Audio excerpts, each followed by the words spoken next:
14 ਫਰਵਰੀ यानी कि बीते दिन ही पंजाब ਦੇ ਵਿੱਚ ਲੋਕਲ ਬੋਡੀ ਦੀਆਂ ਚੋਣਾਂ ਰਹੀਆਂ ਔਰ ਕਾਫੀ ਇੰਪੋਰਟੈਂਟ ਅਤੇ ਅਹਿਮ ਕੱਲ ਦਾ ਦਿਨ ਰਿਹਾ ਕਿਉਂਕਿ ਜਿਸ ਤਰ੍ਹਾਂ ਦੀਆਂ ਤਸਵੀਰਾਂ ਅਸੀਂ ਵੇਖ ਰਹੇ ਸੀ ਇੱਕ ਤੋਂ ਬਾਅਦ ਇੱਕ ਸਾਰੇ ਦਿਨ ਪੰਜਾਬ ਦੇ ਵੱਖਰੇ ਵੱਖਰੇ ਕੋਨਿਆਂ ਤੋਂ ਅਸੀਂ ਵੇਖੀਆਂ ਬਹੁਤੀਆਂ ਚੰਗੀਆਂ ਤਾਂ ਨਹੀਂ ਸੀ।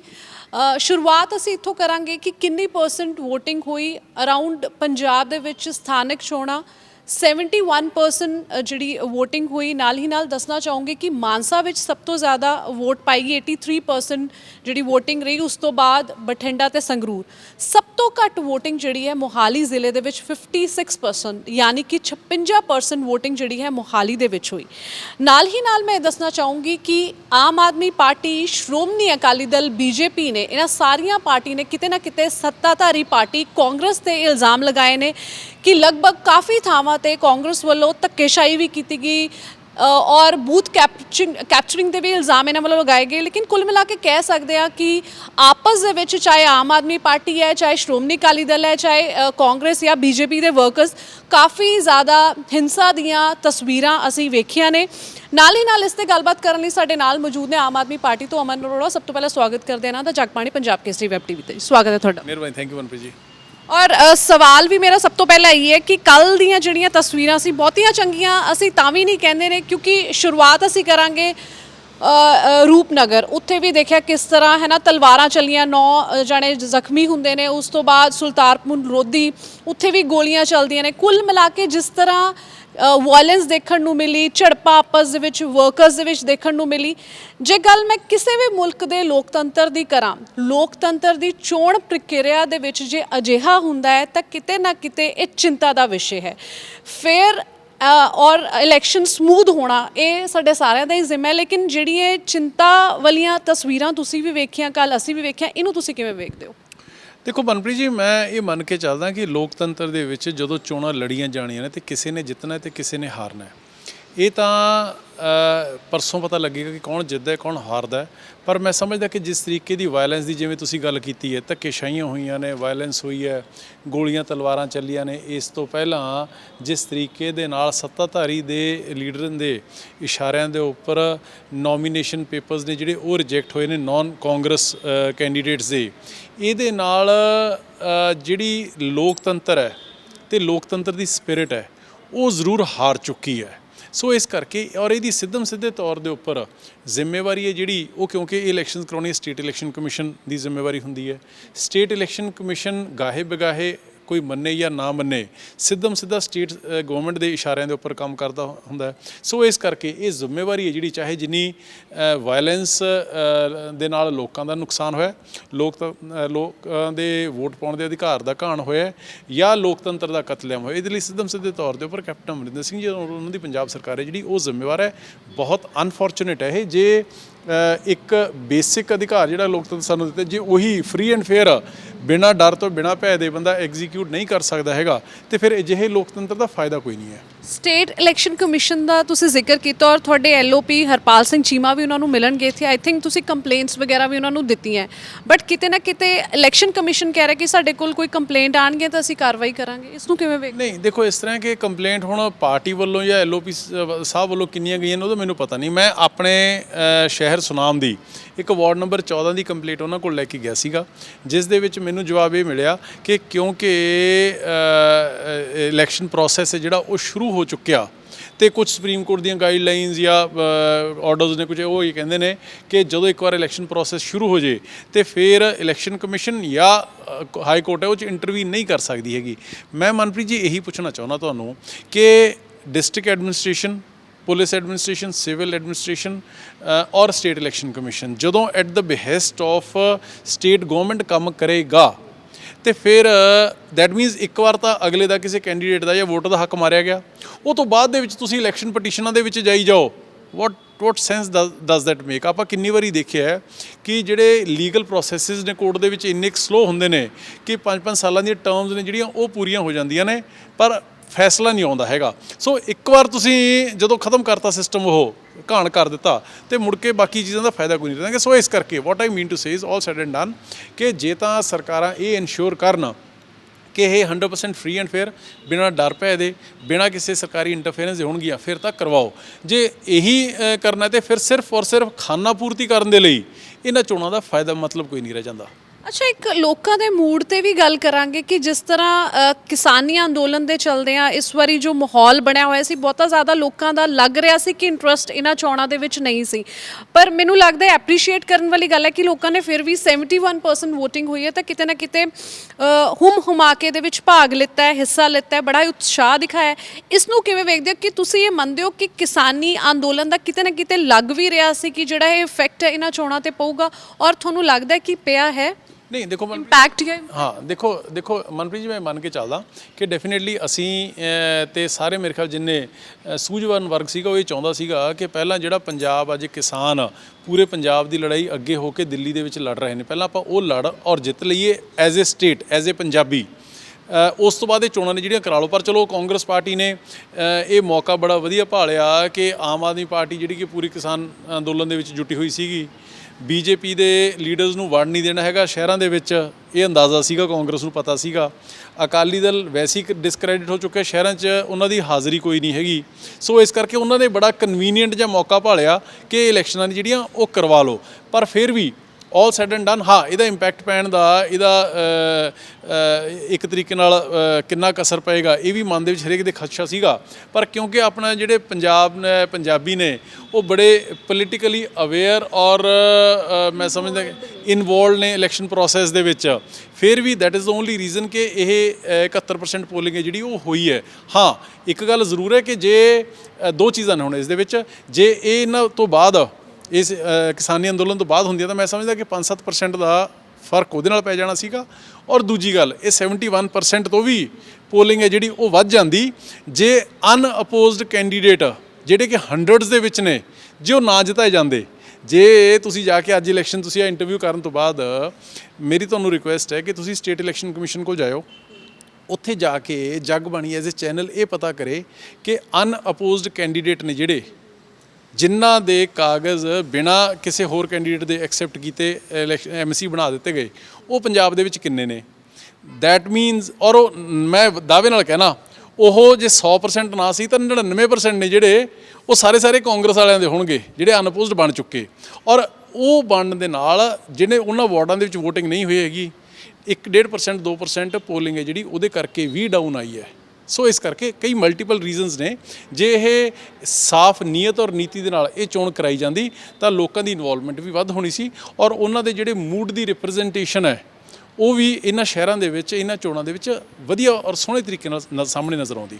ਅੱਛਾ, ਤੁਸੀਂ ਜਿਵੇਂ ਬੀਜੇਪੀ ਤੇ ਕਾਂਗਰਸ ਤੇ ਹੁਣੀ ਇਲਜ਼ਾਮ ਅਕਾਲੀ ਦਲ ਤੇ ਵੀ ਲਗਾ ਰਹੇ ਹੋ ਕਿ ਵੀ ਫ੍ਰੀ ਐਂਡ ਫੇਅਰ ਜਿਵੇਂ ਇਲੈਕਸ਼ਨਸ ਦੀ ਆਪਾਂ ਗੱਲ ਕਰ ਰਹੇ ਸੀ, ਕਿਤੇ ਨਾ ਕਿਤੇ ਆਮ ਆਦਮੀ ਪਾਰਟੀ ਤੇ ਵੀ ਇਲਜ਼ਾਮ ਲੱਗ ਰਿਹਾ। ਕੱਲ੍ਹ ਇੱਕ ਵੀਡੀਓ ਜਿਹੜੀ ਵਾਇਰਲ ਹੁੰਦੀ ਹੈ ਉਹਦੇ ਵਿੱਚ ਪੈਸੇ ਤੁਸੀਂ, ਕਿਉਂਕਿ ਜੇ ਮੋਹਾਲੀ ਦੀ ਮੈਂ ਗੱਲ ਕਰਾਂ, ਆਜ਼ਾਦ ਗਰੁੱਪ ਨੂੰ ਸਪੋਰਟ ਆਮ ਆਦਮੀ ਪਾਰਟੀ ਕਰ ਰਹੀ ਹੈ, ਸੋ ਉਹਨਾਂ ਦੇ ਕੈਂਡੀਡੇਟ ਨੂੰ ਲੈ ਕੇ ਹੀ ਇਹ ਗੱਲ ਉੱਠੀ ਹੈ ਔਰ ਵੀਡੀਓ ਵੀ ਵਾਇਰਲ ਹੁੰਦੀ ਹੈ। ਸੋ ਇਹਨੂੰ ਤੁਸੀਂ ਕਿਵੇਂ ਜਸਟੀਫਾਈ ਕਰੋ? ਨਹੀਂ ਮਨਪ੍ਰੀਤ ਜੀ, ਇਸ ਤਰ੍ਹਾਂ ਕਿ ਨਾ ਹੀ ਤਾਂ ਮੈਨੂੰ ਉਹ ਮੈਂ ਵੀਡੀਓ ਜਿਹੜੀ ਤੁਸੀਂ ਗੱਲ ਕਰ ਰਹੇ ਮੈਂ ਉਹ ਨਹੀਂ ਦੇਖੀ, ਕਿਉਂਕਿ ਕੱਲ੍ਹ ਤੱਕ ਮੈਂ ਸੁਨਾਮ ਦੇ ਵਿੱਚ ਹੀ ਸੀਗਾ, ਅੱਜ ਹੀ ਆਇਆ ਇੱਥੇ ਚੰਡੀਗੜ੍ਹ, ਨਾ ਹੀ ਮੈਂ ਉਹ ਵੀਡੀਓ ਦੇਖੀ ਹੈ ਅਤੇ ਨਾ ਹੀ ਮੈਨੂੰ ਇਸ ਚੀਜ਼ ਦਾ, ਕਿਉਂਕਿ ਆਪਣੇ ਹਲਕੇ ਦੇ ਵਿੱਚ ਵੀ ਬਿਜ਼ੀ ਰਿਹਾ, ਪਲੱਸ ਕੁਛ ਅਨੰਦਪੁਰ ਸਾਹਿਬ ਵਗੈਰਾ ਵੀ ਪਾਰਟੀਆਂ ਡਿਊਟੀ ਲਗਾਈਆਂ ਹੋਈਆਂ ਸੀਗੀਆਂ, ਨਾ ਹੀ ਇਸ ਚੀਜ਼ ਦਾ ਅੰਦਾਜ਼ਾ ਹੈ ਕਿ ਆਜ਼ਾਦ ਗਰੁੱਪ ਦੇ ਨਾਲ ਕੀ ਅੰਡਰਸਟੈਂਡਿੰਗ ਸੀ ਜਾਂ ਨਹੀਂ ਸੀਗੀ। ਪਰ ਮੈਂ ਸਮਝਦਾ ਕਿ ਜਿਹੜੀ ਚੀਜ਼ ਗਲਤ ਹੈ ਉਹ ਸਾਰਿਆਂ ਲਈ ਗਲਤ ਹੈ, ਜਿਹੜੀ ਚੀਜ਼ ਸਹੀ ਹੈ ਉਹ ਸਾਰਿਆਂ ਲਈ ਸਹੀ ਹੈ। ਜੇ ਇਸ ਤਰੀਕੇ ਦੀ ਗੱਲ ਕੋਈ ਹੋਈ ਹੈ ਕਿਸੇ ਕੈਂਡੀਡੇਟ ਵੱਲੋਂ ਵੀ ਹੋਈ ਹੈ, ਚਾਹੇ ਆਜ਼ਾਦ ਗਰੁੱਪ ਵਾਲੇ, ਮੈਂ ਕਹਿੰਦਾ ਚਾਹੇ ਮੇਰੇ ਵੱਲੋਂ ਹੋਈ ਹੈ, ਤਾਂ ਮੈਨੂੰ ਵੀ ਉਨੀ ਹੀ ਸਜ਼ਾ ਦਾ ਹੱਕਦਾਰ ਹਾਂ ਮੈਂ ਜਿੰਨਾ ਕਿ ਦੂਜੀ ਕਿਸੇ ਪਾਰਟੀ ਦਾ।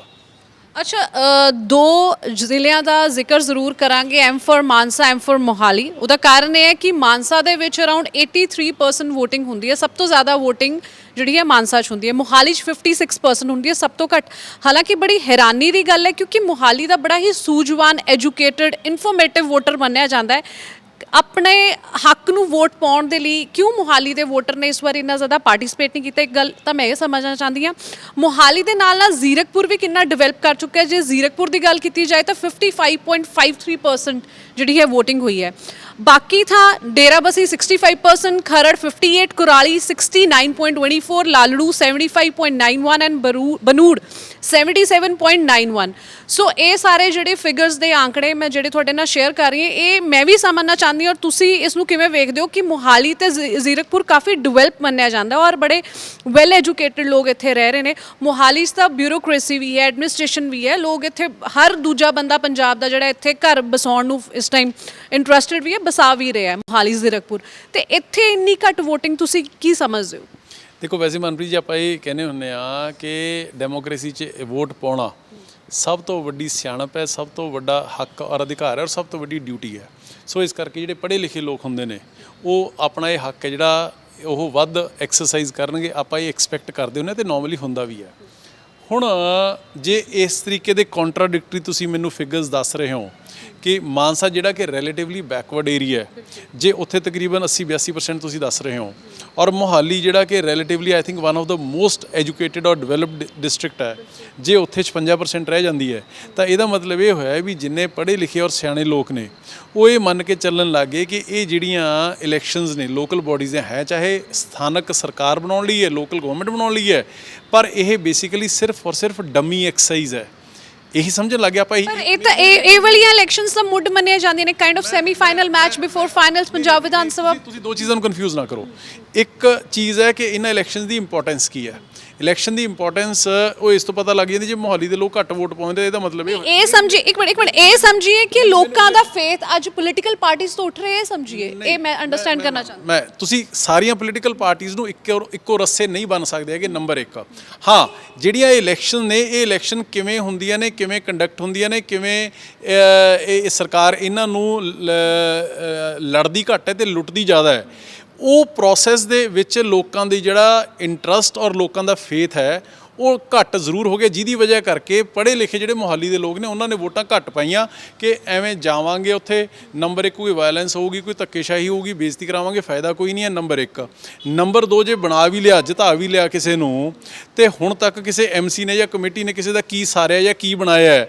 ਸਾਰੀਆਂ ਦੇ ਸਾਰੀਆਂ ਕਮੇਟੀਜ਼ ਨੇ ਜਿਹੜੀਆਂ ਪੰਜਾਬ ਦੀਆਂ ਉਹ 95% of them they are financially ਔਰ ਐਡਮਿਨਿਸਟ੍ਰੇਟਿਵਲੀ ਡਿਫੰਕਟ, ਇੱਕ ਤਰੀਕੇ ਨਾਲ ਜਿਹੜਾ ਕਿ ਅਨਫੋਰਚੂਨੇਟ ਹੈ।